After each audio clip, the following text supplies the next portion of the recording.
Hi there. I want to begin today with a fact about sleep. Every year, 1.5 billion people are involved in a global experiment. This global experiment reduces everybody's sleep by 1 hour. You're probably part of this experiment. It's called daylight saving. You might be sitting there saying, so what? An hour? Losing an hour's sleep's no problem for me. I lose an hour's sleep all the time. And yet, you may be wrong. Because if you were to check hospital records the day after the clocks have magically sprung forwards, you will find that there is a rise in heart attack cases. You will also find there is a rise in road traffic accidents. However, all is not lost, because in October, when the clocks fall back and we gain an extra hour's sleep, those heart attacks, they plummet. And the road traffic incidents, they reduce too. So in a way, you could say it all evens out. But what does it tell us about sleep and our health and safety? So, how are you doing today? How are you feeling right now? Are you feeling a bit tired? A bit sleepy? A bit groggy? Maybe you are. And it depends what time you're watching this as to how you're feeling. Have you had your first cup of caffeine this morning? That shot of caffeine that keeps you going and wakes you up? Do you need it? If you do, you might want to keep listening. Before we fully get started, I just want to clarify something for you. We think of exercise, diet, and sleep as the 3 pillars of a healthy lifestyle. But I want you to consider something. I want you to consider that they don't look quite like this. They do, in fact, look more like this. So you've got sleep as your foundation for everything you're doing. Because without sleep, then your exercise plan and your diet plan, and I don't mean going on a diet, I mean the food you're putting into your body, is not sustainable. So sleep is your foundation. If you weaken that foundation by not getting enough sleep, then you are weakening the whole of your healthy lifestyle. And I'll explain to you why later on. So who am I? And why are we talking about sleep? I'm Rachel B, and I'm a conscious connection coach. I work with families to connect them together through a program that is tailored especially for their individual needs. I spent a lot of time working on myself through NLP, coaching, and it's made such a difference to my life, and it's put me in a place that means I can help other people now. Why sleep though? Oh, I've always loved my bed. I love sleep. When somebody says, oh, you should have 8 hours sleep, I'm thinking I'd quite like 10. But that's just me. There are people out there, you probably know them, who tell you about, oh, I get 4 hours sleep a night and I can survive on that. The people who are telling us that 4 hours sleep, 6 hours sleep is a badge of honour, and it makes them better because they've got more time to be busy, and busy is worn as a badge of honour these days. You know, the person who sends you an email at 10:30 at night and would quite like a reply. The person who's online at 1 o'clock in the morning. You know the ones.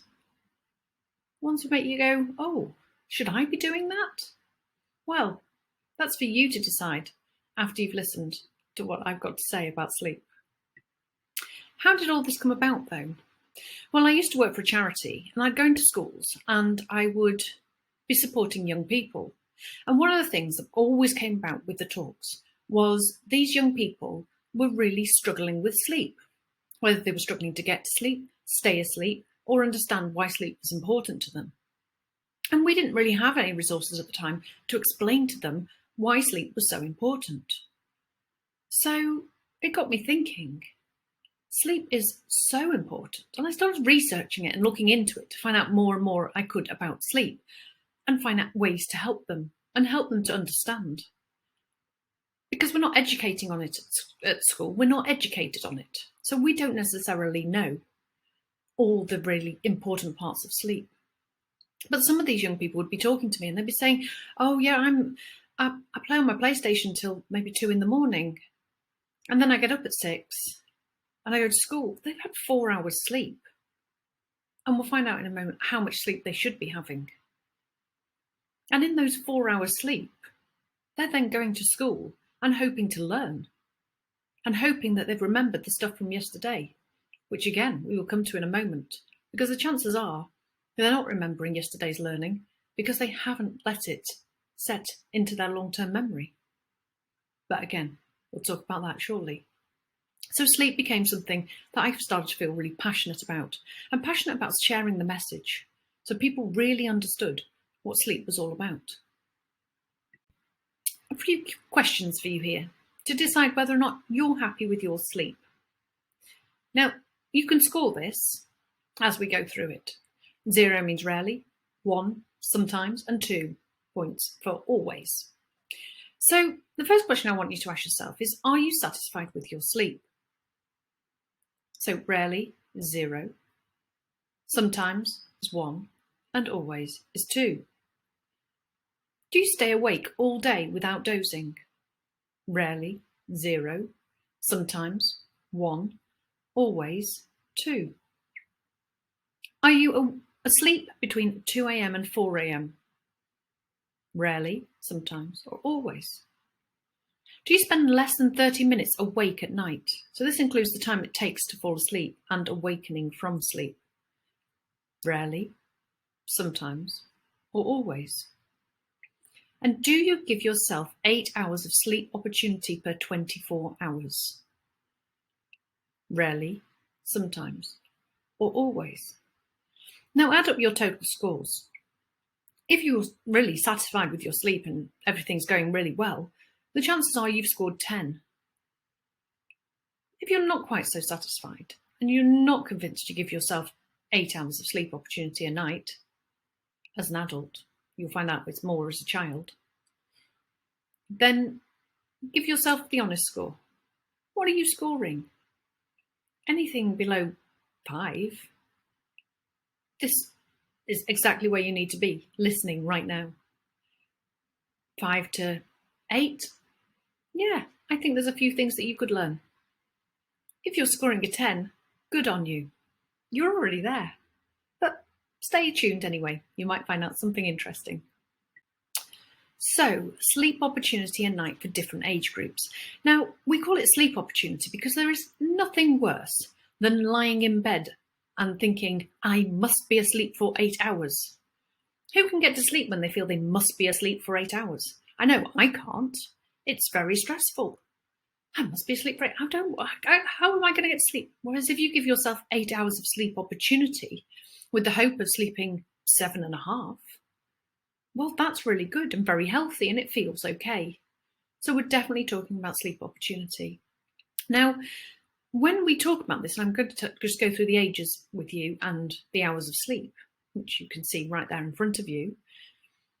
Sometimes when it's a weekday, we get busy and we're busy doing stuff. Or sometimes we have a massive blowout of the weekend and we go, whoa, I'm going to go out partying. I'm going to spend time with my friends and we're going to be up till 4 a.m. Yes, 4 a.m. But what I want you to do is just know that if that does happen and you say to yourself, it's all right, I'll catch up on my sleep, it's not actually possible. You can't catch up on sleep that you've lost. It's gone. All you can do is get yourself back on track for your optimal sleep opportunity. So that's just something to bear in mind. So if you're at home and you've got a newborn baby, they're going to require about 14 to 17 hours of sleep. If you've got a toddler, 11 to 14 hours of sleep. It's quite nice when they're asleep, isn't it? A preschooler, 10 to 13 hours sleep. 6 to 12-year-olds, 9 to 12 hours sleep. Teens, 8 to 10 hours sleep. That's tough with the teens, especially if they're going to bed later than you. And then they're needing to get up earlier because they've got school. That's really hard. But teens need some of that time away. They might like going to bed later. You might have a teen who loves going to bed early. I know I love going to bed early. Then you've got adults, 7 to 9 hours. So we say 8 hours of sleep opportunity is ideal. Okay, so I want to explain the sleep cycle to you. It's important because you'll see why later, because it helps us with understanding how we learn and how we process our learning. So the first part of our sleep cycle is NREM sleep. So the NREM sleep, the non-rapid eye movement, deep sleep. At stage 1, we're in a light sleep. You'll know this stage. You're lying in bed, you're feeling a bit wriggly, trying to get yourself comfortable, maybe feeling a bit warm, and trying to get to sleep. Then stage 2, medium sleep. This is when your blood pressure drops. You've got a drop in body temperature, breathing and heart rate slow, and you are no longer aware of being awake. Now, this stage is actually where you're processing learning. Then you go on to stage 3, deep sleep. Super slow brain waves which allow the healing process and your brain and body to recharge from the day's events, ready for the next day. Then you've got stage 4. This is the deepest sleep. It's really difficult to wake somebody from this stage of sleep. Then you've got stage 5. Now this is REM sleep. This is the dream team. So this is the rapid eye movement, when your eyes are moving quickly in your sockets. And stage 5, dream sleep. We sleep to remember the details of valuable experiences, putting them together with existing knowledge. And then sleep to forget, to reduce the painful emotions around a memory. Now, dreaming helps us process our innermost memories and thoughts. They're often based on personal experiences. It's really important that we dream to remember, but it's also really important that we dream to forget, to reduce those emotionally painful memories from the day. We kind of nurse our emotional and mental health, and that's really important. There was actually a study on dreaming and dream training in children and what the children were doing. So there was a group of children who had been bullied, and so they'd experienced bullying in the past. These children came to a lab and they were doing visualizations. They were relaxing, dozing off to sleep, and visualizing dealing with bullies. Now, these visualizations, so this dream training, found its way into their dreams at night. So they were keeping a dream diary. So they would write down everything that was happening to them and share it the next day. Now, what it actually did for them was it prepared them for events that may happen in their future. So we can actually train ourselves in our dreams. Because what happened was these children encountered a bully. And when they encountered a bully, they did what they'd done in their dreams. They went and found an adult. They let the bully know that they were watching them and tried to keep them away from the person they were bullying. So they stepped in to protect somebody else, which is not something they may have done before because they had been the victim of the bullying. But they stepped up because they practiced in their dreams. Isn't that amazing? Now, here we see the sleep cycle throughout the night. Now, each sleep cycle we go through is about 90 minutes long. Now, what you'll notice is there's blue and yellow parts to this. The blue bits are the NREM sleep, and the yellow parts are the REM sleep, so the dream team sleep. And you'll notice that at the start of the night, the deep sleep, is actually greater than the dream team sleep. And then as you go through the night, towards the end of the night, you're actually getting more dream time than you are deep sleep. And that makes sense because as we're starting to wake up, we're starting to we remember our dreams sometimes. and we share them with our friends. They think we're insane because we can't possibly explain what we've just seen in our heads.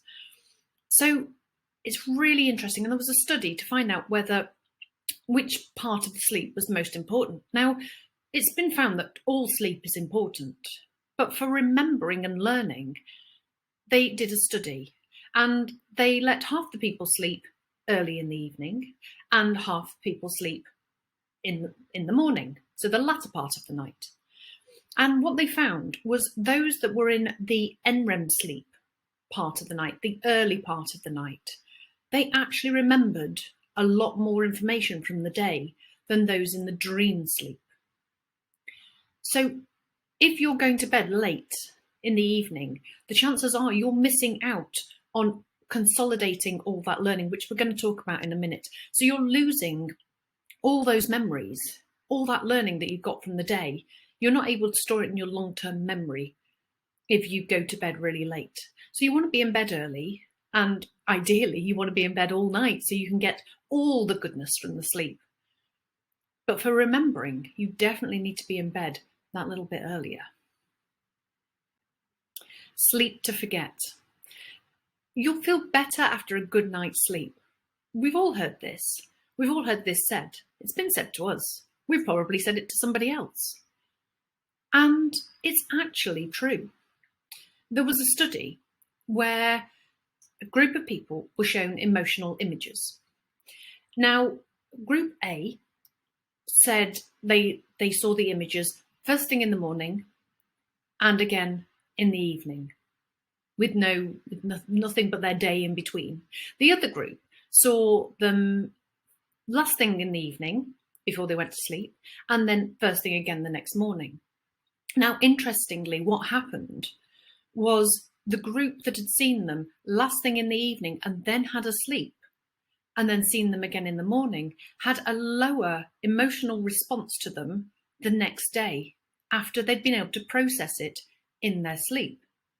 Whereas the first group, who'd seen them first thing in the morning and again later on in the day, had had no time to process those images and actually were more moved by those emotional images later on in the day because they hadn't processed them. So they hadn't released any of the emotions that were attached to them. So saying you'll feel better after a good night's sleep is actually true. Sleep to remember. So this is how learning is stored in the brain. Now you'll see there's the neocortex, there's the hippocampus, and there's the amygdala. Now your amygdala is your fight and flight part of your brain. It's the emotional part of your brain. So it's the bit that really the dream team are working on at night when you're asleep. What we're going to focus on right now is the neocortex and the hippocampus. What I've done is come up with quite a little analogy of how I see it working in our heads. I think you'll like the way it's explained. So here we have new learnings. New learnings are the trucks down at the bottom. They're all coming in. They're coming into your short stay car park. Your short stay car park is your hippocampus. Now, as they come in, all that information, that lovely information and learning from the day, whatever you're doing, is coming into your hippocampus and parking up. Great, got all this lovely information. Then you go and have a good night's sleep. And what happens is all that information gets loaded into the long stay car park of the neocortex. Yay, you've got all that lovely learning stored. And most of that is coming in sleep stage 2 that we talked about before. So when it comes in and you go to sleep and it goes into the long stay car park and then out goes the trucks ready for the next lot of learning the next day. And your hippocampus would then be empty, ready for more learnings. However, if, and you'll see sleep is smaller here, the new learnings come in and they go into the short stay car park and the person isn't getting a good night's sleep and they haven't gone to bed early enough to store all that learning, then the next bit of learning pushes out the old learning and the old learning gets forgotten and then never gets stored in the long stay car park or the neocortex. But the truck still goes back out to collect more learnings the next day, hoping that maybe it'll be able to keep some. Then the next day, if again the sleep isn't good enough or there's not enough sleep, then the learning in the hippocampus, out it goes again, and it gets replaced with something else. And the same again the next day. The learning will keep coming, but it will get to the hippocampus and then it will get forgotten. So ideally what we want is a good night's sleep after every bit of learning. So whenever we've done some learning, and getting a good night's sleep is really great for us. We're able to store that information in our long-term car park, in our neocortex, and then we're able to access it whenever we need to. So what does this mean for you, your teenagers and children? Well, maybe your child's really tired. Maybe they're not getting quite enough sleep. Are they getting their full quota? Are you? Are you getting to work and feeling absolutely drained and needing that coffee to keep you going? The chances are, if you are, then you're probably not getting enough of the deep sleep. So it's really important that you start looking at that and address it. And if your child is finding it tricky to stay awake at school, or finding that they're really tired and not able to process things, they really need a brain break. And they need some time out. So let me just tell you about some nappers and non-nappers. Now, this is like the great siesta. And we don't take siestas in this country. And it's not really almost approved of, is it, to have an afternoon nap? There's something very wrong with you if you're having an afternoon nap. So the study looked at nappers and non-nappers, and they had a memory activity to do. So the nappers versus the non-nappers, they all took part in a learning session where they had to memorize things. And what the non-nappers did is they all did really well. It was really great. And then the non-nappers had to go and play games, browse the internet, just spend a bit of time wasting time. And the nappers, well, they got a 90-minute nap in the sleep lab where they were monitored. So then after the 90 minutes, later on in the day, everybody was shown more things to memorize. And I'm sure you can probably guess what happened. The non-nappers found it really hard to take on all that extra information. And the group that had napped were, well, they did 20% better in their learning than the non-nappers. So what does that mean for you in your life? Well, it's not really very practical to just stop your day these days and take a nap. It's almost frowned upon, really, isn't it? People are expecting things from you and they expect it at a certain time. And if you're in school, there's definitely no way you're taking a nap in school. But there are alternatives. So as long as you're getting a good night's sleep, you can then do some meditation or mindfulness throughout your day. Now, if you're not sure where to start with this, then do reach out. Ask for help. You'll find out there's people who are experts. Give me a shout. Find a way to spend some time giving your brain a break. Having some downtime, if you like. It might be at lunchtime. We just take a moment and you do some breathing. Whatever it is, just work on that for now. So now, let me talk to you a little bit about weight gain and lack of sleep. So we talked before about sleep being the foundation, and then exercise and diet being the pillars on top of that. Now, you have hormones in your body. We all have hormones in our body called leptin and ghrelin. Now, leptin, yes, stop eating. It's a signal that we're feeling full. And then there's ghrelin, which is the please keep eating. So it's the signal that we're feeling hungry. These are really important signals in our body to make sure that we eat at the right time and that we stop eating at the right time. Now, with lack of sleep, you'll notice that those become imbalanced. So the stop eating signal reduces massively. So you're not getting those warnings anymore. And the please keep eating signal increases. So that's getting higher and higher all the time in your body. So what's your body going to do? Well, it's not going to stop eating. It's going to keep eating. These hormones come out of balance when we don't get enough sleep. And this has been tested various times in various different ways. Now, one person tested it and they found that they were giving people 4.5 hours sleep or 8.5 hours sleep. I know which one I'd rather have. But the people who got 4.5 hours sleep, and you might be saying, oh, that's not very much sleep at all. This has also been found with people who get 5 to 6 hours sleep as well. So the people in this particular study who got 4.5 hours sleep, they were consuming nearly 300 calories more each day. Now, over 5 days, that worked out at 1,500 calories. Now, if you take into consideration holiday times, when you're not having to get up so early, or maybe you're going to bed, still going to bed at a reasonable time, but you end up getting more hours of sleep, take those out. You've still got about, so 300 calories a day, you've probably got about 70,000 extra calories that you're consuming in a year. Put that into weight form, when you're looking at 10 to 15 pounds of weight extra every year. Now, that's quite a lot. And if you're not getting enough sleep, the chances are you're not feeling energetic enough to do the exercise to burn off those extra calories. So the best way to rebalance your hormones is, well, actually, to get that 8 hours of sleep opportunity. So let's review. Consequences of not enough sleep. Not remembering. So not being able to store the day's learning in our long-term memory. Not forgetting.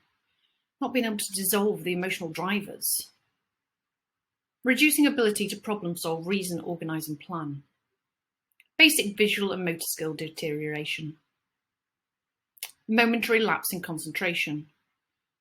It's not too bad in your workplace or in a classroom, although it could be fatal when driving. Weight gain due to the hormone imbalance. Increased stress levels due to being unable to reason and problem solve easily.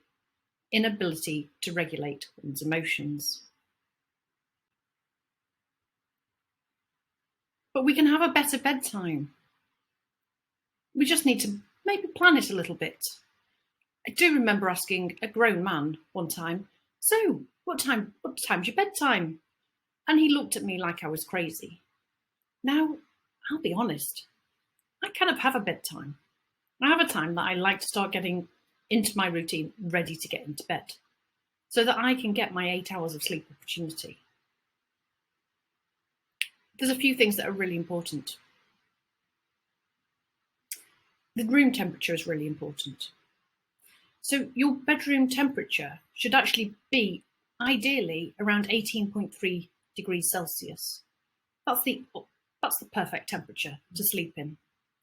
It should also be dark. Now, you might be a person who thinks, oh, I want my curtains open. I don't mind. But actually, it being dark is going to help your brain know that it's time to go to sleep. Having that regular bedtime, the same time each night to go to bed, is a really, really good idea.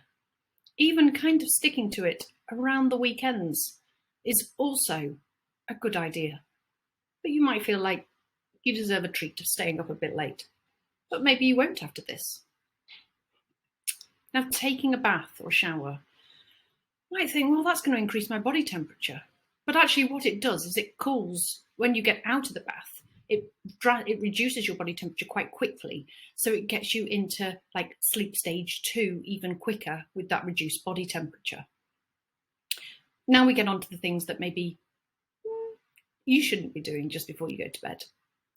So we've got mobile phones, electric devices, light bulbs.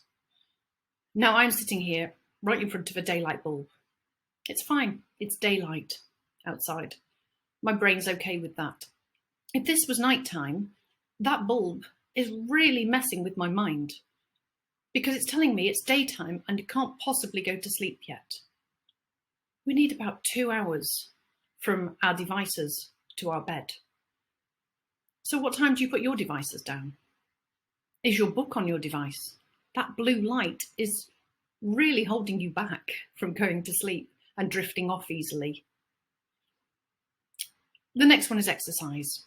Yes, exercise is really good for you and keeps you healthy, but not great just before you go to bed, because it's going to increase your blood pressure. It's going to increase your body temperature. So all these things are going to hinder your drifting off to sleep easily. The next one is food and drink. Now, I haven't mentioned anywhere in here alcohol or caffeine, and I could go into it, but I'm not going to in this one. It's something that we can address another time. But you probably don't want to be consuming a lot of alcohol before you go to bed. And your last caffeine intake for the day, around 2 o'clock in the afternoon, would be probably around the best time in order to get that caffeine out of your body. When we're tired, it's also been proved we make unhealthy food choices, because when we don't get enough sleep, the prefrontal cortex in our brain is on silence. So it doesn't warn us that that food choice isn't the best idea. And therefore, we're using our primitive brain and we're going, oh, I want that food, so I'm going to get it. And we start feeding ourselves things that aren't great for us. So we don't make great food choices either. And we like to snack a lot when we're tired. The other thing is, if you're going to take a nap, do it before 3 p.m. in the afternoon. Because once we hit 3 p.m., it's then going to start interfering with your nighttime sleep and being able to drift off to sleep easily. So there's just a few things for you to think about. Now, you could indeed start monitoring your sleep. You could decide that each night you're going to see how well you sleep. Now, this was my Monday night and Wednesday night. I don't know what was wrong with Tuesday. These are the ones I chose to share. This is Sleep Cycle, but of course other apps are available. You may choose to start monitoring your sleep. One thing I would advise when you first start, don't get too hung up on it. The chances of you getting to 100% sleep are slim. It doesn't happen very often. But you will be able to monitor how deep a sleep you were in, when you were in a deep sleep, when you woke up, and you'll be able to see that throughout the night. And you'll also be able to see how regular your bedtime is. So like my regularity is 90% on Monday, but on Wednesday was 98%. So I got a really good routine on Wednesday. I also got quite a lot of sleep. Now this slide I love. Amazing breakthrough. Do you want to live longer, enhance your memory, be creative, be more attractive, stay slim and reduce food cravings, be protected from cancer and dementia, ward off colds and flu, reduce risk of heart attack, stroke and diabetes, feel happier, less depressed and less anxious? How much would you be willing to pay for all of this? Do you know what? It's all absolutely free. Just give yourself the right amount of sleep opportunity a night and you can have all those things. Isn't that amazing to know? Now, if you've enjoyed the things I've been talking about and sharing with you, I would absolutely recommend you read Why We Sleep by Matthew Walker. Now, if you're not a reader or don't necessarily have time to read, it's on Audible. So go out and get it and listen to it. It's really enjoyable to listen to, actually. And Stress Less, Accomplish More. It was great for learning to meditate and learning what meditation isn't, but what meditation actually is. And that got me meditating and that changed my life.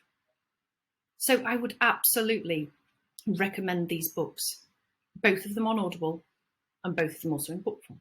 So entirely up to you how you access them. I really hope you've enjoyed this presentation. How can I help you? Well, I am Rachel B, and I am a conscious connection coach. I work with families to connect them through a program that's tailored specifically, especially for their needs. So whatever you need, whoever you need to connect to, and sometimes we just need to connect to ourselves before we can connect to anybody else. I always say love for yourself first. I spent a lot of time developing myself through my coaching, my NLP training, peeling back the layers of the onion in order to get to where I am today so that I can support you. So if you need a bit of support or a bit of guidance, anxiety, depression, worries, sleep, mindset, anything that's going on for you, maybe it's not you, maybe you need the help for your child. That's fine, I am here. Give me a shout, send me an email. And so, like I said, you know where I am if you need me. Give me a call.